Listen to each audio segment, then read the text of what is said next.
Euro চ্যাম্পিয়নশিপের জন্য ২৯ সদস্যের প্রাথমিক দল ঘোষণা করেছে আসরের অন্যতম ফেভারিট দল স্পেন। ৭ জনের আগে স্কোয়াড থেকে ৩ জনকে বাদ দিয়ে ঘোষণা করা হবে মূল স্কোয়াড। চোট কাটিয়ে দলে ফিরেছেন বার্সেলোনার মিডফিল্ডার পেদ্রি।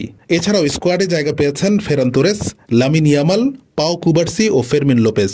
স্পেনের স্বর্ণযুগের খেলোয়াড়দের অনেকেই নিয়েছেন বিদায়। সর্বশেষ জার্সিও বুস্কেটস ও জর্দি আলবার বিদায়ে শূন্যতার সৃষ্টি হয়েছে স্পেন দলে।